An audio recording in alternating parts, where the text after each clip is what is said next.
हिसाब से रहती हुई और उसके बाद भी कार्यालय से मतलब है छुट्टी में आप हमारे बीच में है सर, जो बात हमको आपके बीच रखनी थी निश्चित है वही बात हमसे और हमारा ये निवेदन रहेगा कि हमारी इस बात को आप राज्य शिक्षा केंद्र तक आज की तारीख में जब पहुँचेगा तो हम चाहेंगे कि हम इसको बहुत जल्दी भोपाल में भी हम ये शुरुआत करते जा रहे हैं कल से, तो आज अगर ये पत्र पहुँच जाएगा तो पूरे प्रदेश में धीरे धीरे हर जिले में हम प्रयास करेंगे और कल से इसके असर दिखने लगेंगे। ग्वालियर को देख के लोगों में थोड़ा सा एनर्जी भी आएगी पूरे प्रदेश में और स्पष्ट शब्दों में हम आपके माध्यम से ये कहना चाह रहे हैं कि शासन ने, सरकार ने खासतौर पर राज्य शिक्षा केंद्र में बच्चों के साथ बहुत बड़ा अन्याय किया है।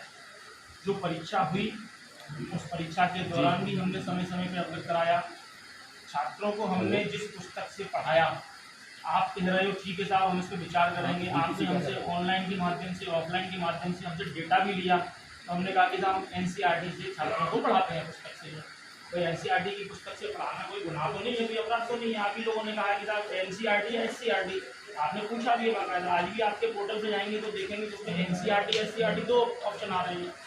तो हमने छात्रों को NCERT की पुस्तक से पढ़ाया और जब NCERT की पुस्तक से पढ़ाएं तो कक्षा 5 के छात्र की हम कल्पना कर सकते हैं कि क्या स्थिति रहती है। जो कक्षा 5 का छात्र क्या होता है, हमसे बेहतर आप जानते हैं, जो कि आप सरकारी मशीनरी में उसको पेपर हम दूसरे पुस्तक से थमा दें तो क्या स्थिति बनेगी।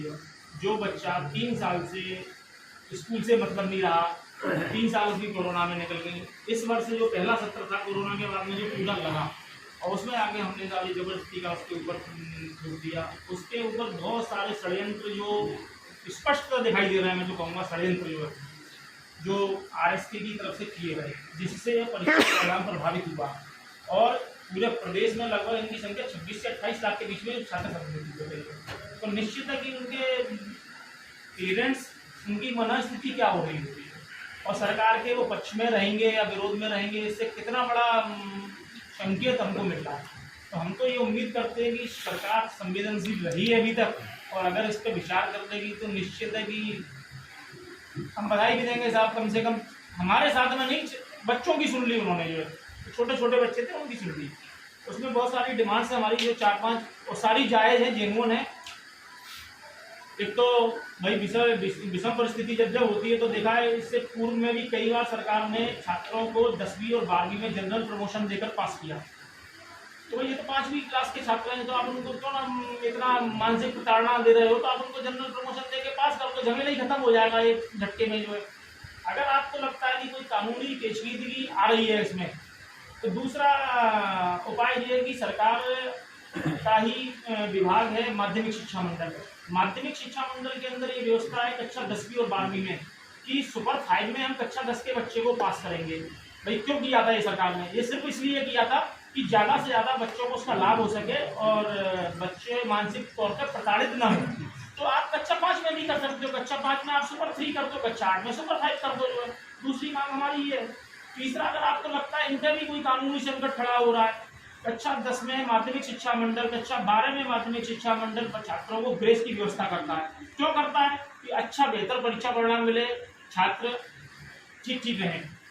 आपने इसमें मतलब ऐसी नीट की परीक्षा जैसे हो रही हो, इस तरीके से आपने परीक्षा सेंटरों पे पहले वातावरण और माहौल बनाया। भाई छात्रों का आपने मानसिक शोषण तो उसी समय कर लिया जब आपने ये व्यवस्था लागू की, एकदम जो भी क्षेत्र में लाके। जो उसके बाद में रही बची कसर आपने अब पूरी करते ही। तो आप उनको 10 अंकों का ग्रेस दे दो, समस्या दूर हो जाएगी। चलो इनमें सब में आपको परेशानी हम मान लेते हैं, शायद इसमें कहीं ना कहीं आपको कोई मजबूरी रही होगी या रहेगी। सारी चीज़ों को एक तरफ हटा दो।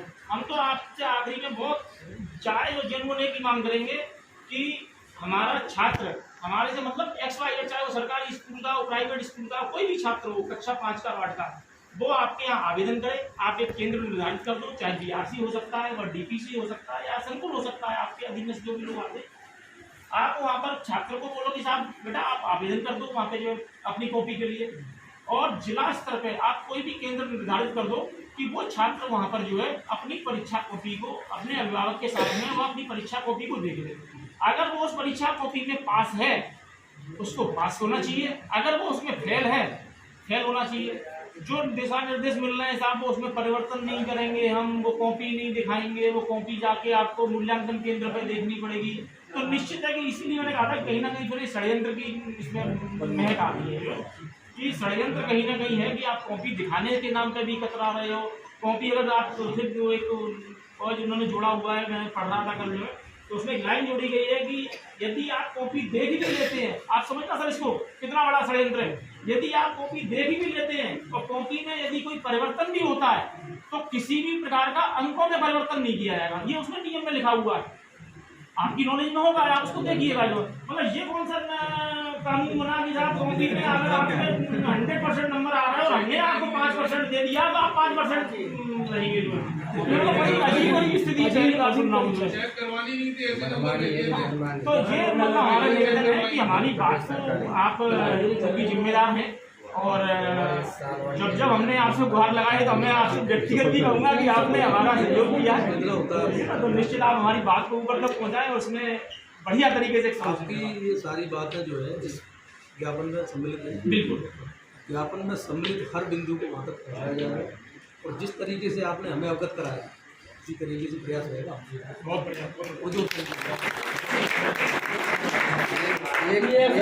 और पहुँचाएँ थोड़ी कि प्रशासन और जो सरकार है वो सरकार को नहीं लग रहा है मेरी बेइज्जती हो रही है अन्य राज्यों से, क्या हमारा रिजल्ट क्या हो रहा है, कितने लड़के फेल हो रहे हैं, क्या बेइज्जती महसूस नहीं हो रही इस सरकार को?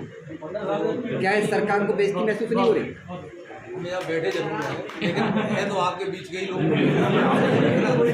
तो आपकी जो बातें हैं मैं भी समझ रहा हूँ, कहीं ना कहीं हमारा भी उद्देश्य यही है छात्रों का भला हो, है ना, नुकसान नहीं।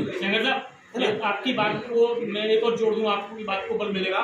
अभी राजस्थान सरकार ने एक नया आदेश जारी किया है, शायद अभी 5वीं और 8वीं के लिए जो यहाँ स्थिति बनी है मध्य प्रदेश, या तो उससे सीख ली होगी या हम सब एक हैं, स्कूल एकता जिंदाबाद, आया इधर आया साइड में जिंदाबाद, स्कूल एकता जिंदाबाद, पीएसए जिंदाबाद, पीएसए जिंदाबाद, पीएसए जिंदाबाद, स्कूल एकता जिंदाबाद, स्कूल एकता जिंदाबाद, हम सब एक हैं, हम सब एक हैं, हम सब एक हैं, हम सब एक हैं, हम सब एक हैं, स्कूल एकता जिंदाबाद, स्कूल एकता जिंदाबाद, स्कूल एकता जिंदाबाद, पीएसए जिंदाबाद, पीएसए जिंदाबाद, पीएसए जिंदाबाद।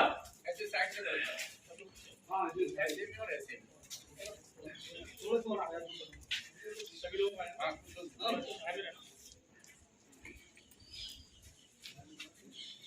ऐसे लंबे में और ऐसे लंबे में। हाँ जी, हो गया, चलो बधाई हो, बधाई हो, बधाई हो।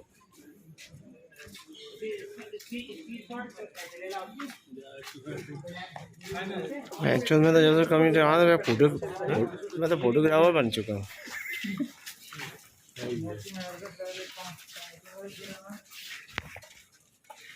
विगत दिनों राज्य शिक्षा केंद्र भोपाल द्वारा जो कक्षा 5 एवं कक्षा 8 का परीक्षा परिणाम जारी किया गया, उसमें बहुत बड़े स्तर पर धांधली कर जानबूझकर छात्रों को अनुत्तीर्ण कर दिया गया। इस संबंध में प्राइवेट स्कूल्स एसोसिएशन के नेतृत्व में हम सभी विद्यालय संचालक आज एकत्रित होकर डीपीसी कार्यालय पहुंचे, जहां एडीपीसी श्री पंकज पाठक जी को हम लोगों ने राज्य शिक्षा केंद्र के नाम ज्ञापन दिया।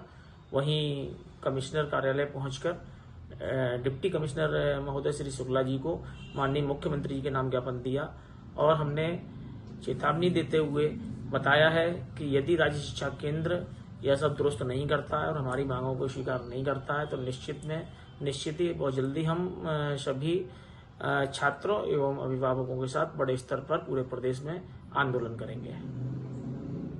हम सब एक हैं, पीएसए जिंदाबाद, पीएसए जिंदाबाद, हम सब एक हैं, हम सब एक हैं, पीएसए जिंदाबाद, पीएसए जिंदाबाद, पीएसए जिंदाबाद, पीएसए जिंदाबाद, पीएसए जिंदाबाद, पीएसए जिंदाबाद, पीएसए जिंदाबाद।